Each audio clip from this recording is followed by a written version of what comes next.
sugya today, Rabbi Kalish introduces Noisei and Chaveri, so I'm certainly going to stick to the sugya. There's a prerequisite, there's a requirement before you can be Noisei Ba'ol, and that there first has to be Chaveri. We sat at a Levaya the other day. We sat at Usher's Levaya, and you saw many different... Good morning, Gabriel. I didn't see you. You saw many different eras. You saw many different colors, different looking people at the Levaya. And for us, it was simple. We know each other. We're all friends.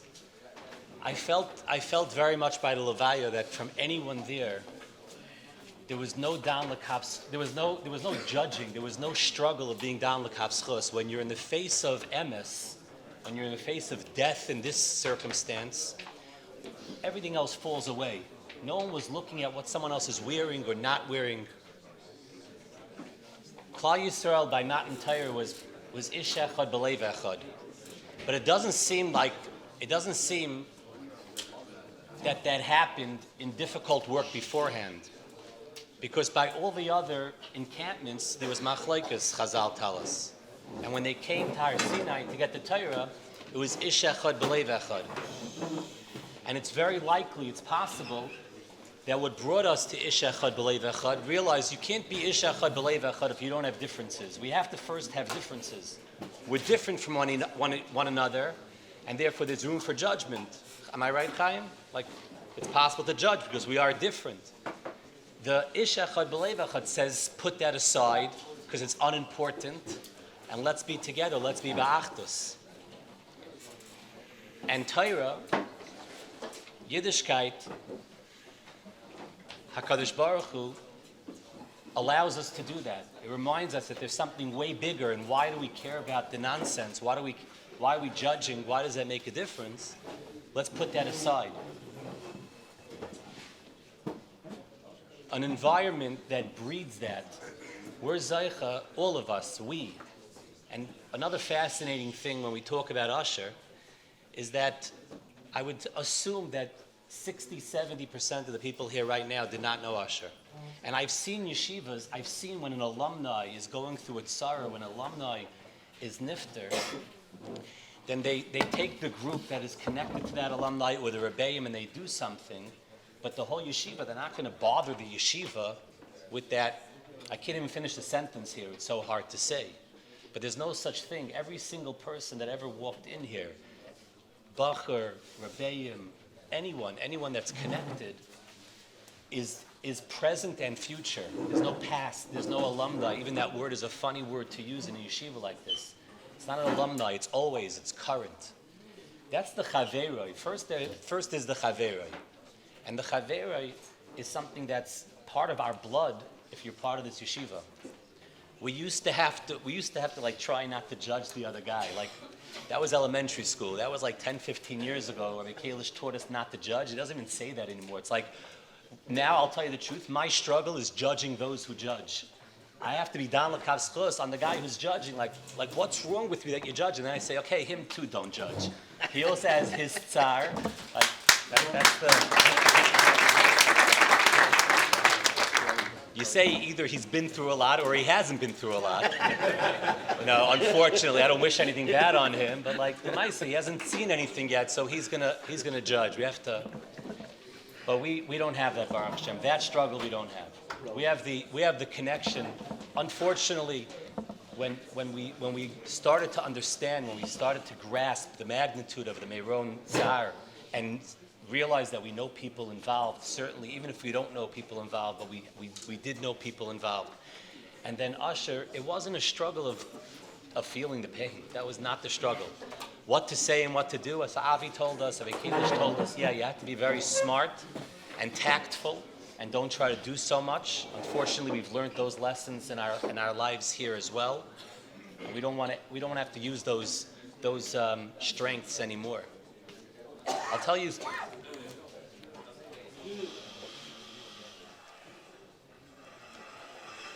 When the schedule of the day came out, I was very excited because it said that I'm speaking, and it said I'm giving a shir on marriage, and no one told me beforehand.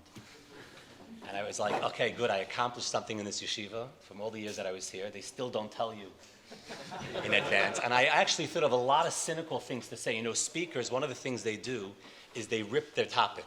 I don't know if you noticed this. Yosef, you're with me on this? Sometimes they come in and they're like, the topic says this, but let's talk about something else. I was trying to stay loyal to the topic. I'm going to speak about marriage. Now Rabbi Kalish tells me I'm going to speak about Mesivta and Waterbury. I'm like a little confused, but I've been down this road also before. Welcome home. But I'll tell you, when I was thinking about marriage, if it says on the schedule I should speak about marriage, I don't know, maybe that's later still. It also says 1:30, so I'm still confused. But it says speak about marriage, so I'm going to try to tell you my thoughts when I saw that I'm giving a shir on marriage. My Farkas and I discussed this. He was speaking about Divriyas Iris, on Divriyas Iris. He's speaking on Divriyas Iris, encouraging all others that speak His Iris, I guess. But a shir on marriage, it's very broad, and it's pretty easy, actually. Think about a shir on marriage. What I was thinking is that if someone knew that they're speaking about marriage and they agreed to speak about marriage, I wouldn't go to that shir. Because that means that I know something, or I could actually say something on marriage, and I accept it. Yeah, I'll speak about marriage, sure. Bring it on, I'll tell you all about marriage. I want to hear a share from someone who understands that marriage, like everything else in this world, we're learning the sugya. And now let's come. Sure, we could discuss the sugya. We do it once a week, sometimes twice a week. In Waterbury, we have a chabura. We talk about marriage. We don't have a share on marriage. I don't think it's that. We sit and discuss the sugya, but really that's everything that we're doing in this world in all sugyas. It could be marriage, it could be shvuas, it could be simchas, it could be tsar. It's life. What's one of the highest, besides for a gadol, the greatest compliment you can give someone in this world, l'chayr, is a Talmid Chacham. And a Talmid Chacham is not a Chacham.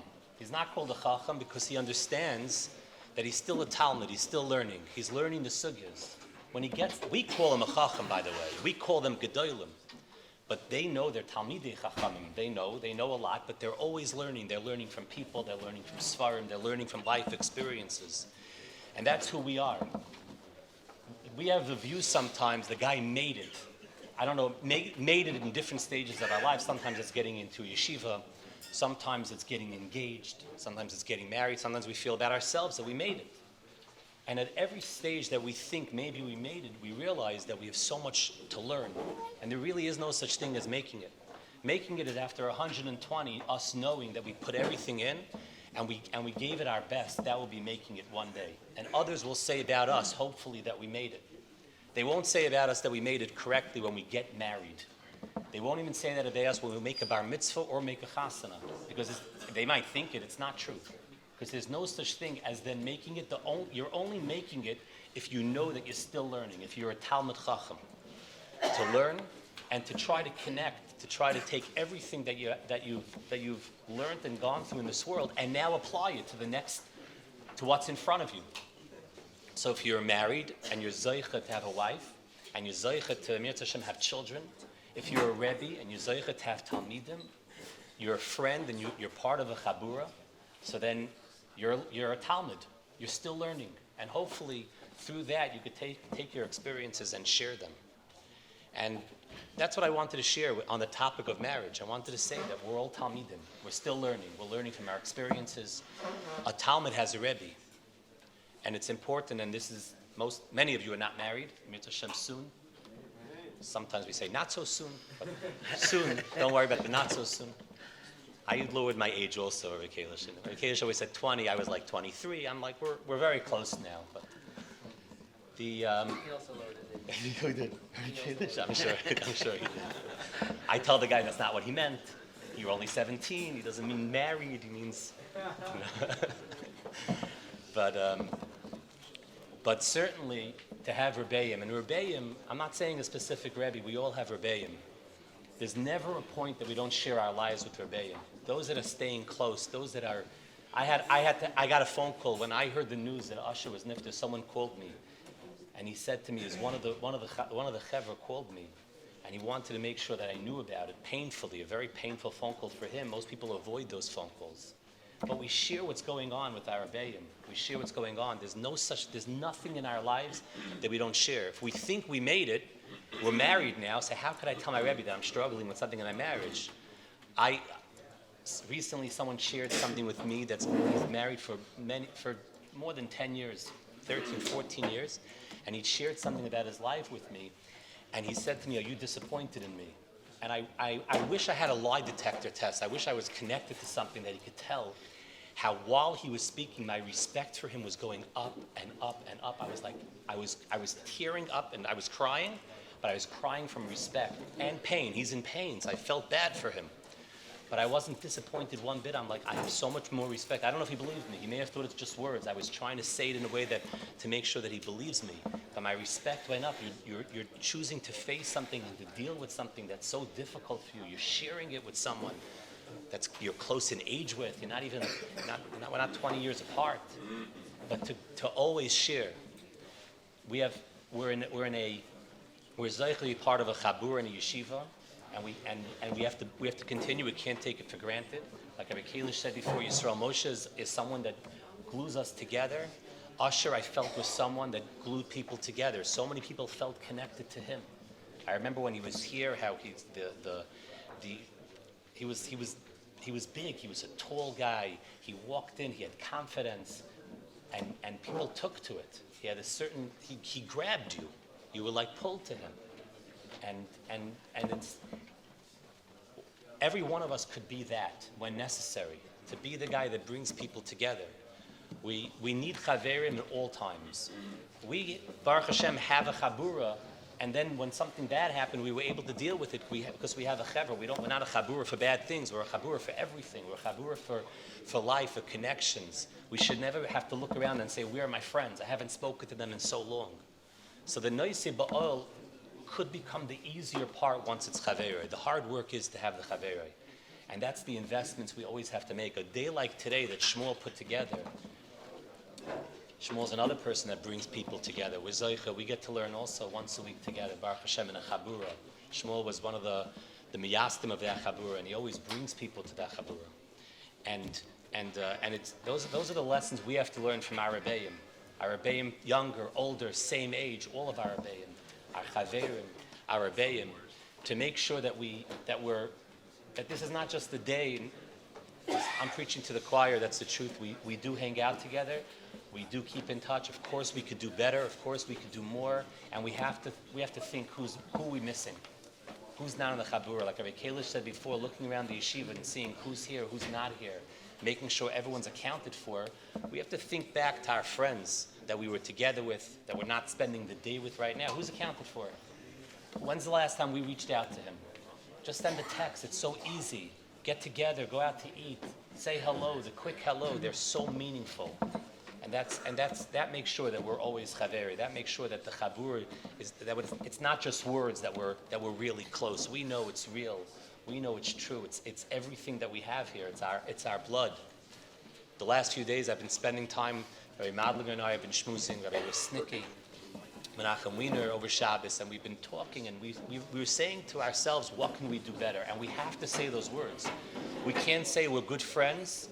When you sit at a levaya and you look around and you see the bonding, you have to say, what could we do better that we make sure that we're not doing this by levayas? What could we do better? We're always mechayev to say those words, mechayev to say those words, even though we know that we are good friends. We're not going to criticize ourselves, but we have to think, what can we do better? And we all said, today's a good day. Today's a day we're coming together. Let's talk about what can we do better. And I don't know the setting for that. I don't know if it should be here. I don't know if it should be the Rebbeim amongst themselves with the Bachim. I don't know. I really don't have the key to that, but I know it's something we have to put out there.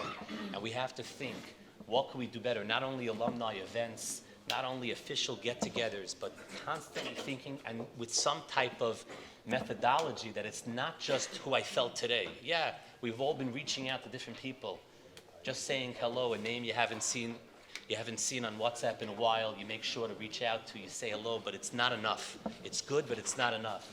And to think with some type of method.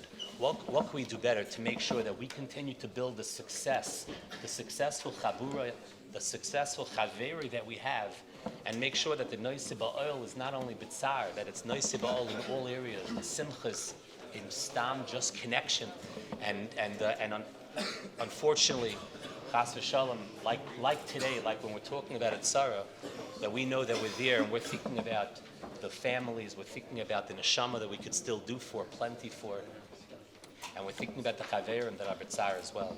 So I thank all those that arranged this today, the yeshiva, Rabbi Kalish, the Rabbeim, Rav Yitz, of course, double, of course, Yitz Brownstein, and Shmuel, and all those that were involved. And we should be privileged to continue to be a part of something that is so special, and to appreciate what we have, and to hopefully Hashem should allow us to use it for good things and not to be bitzar.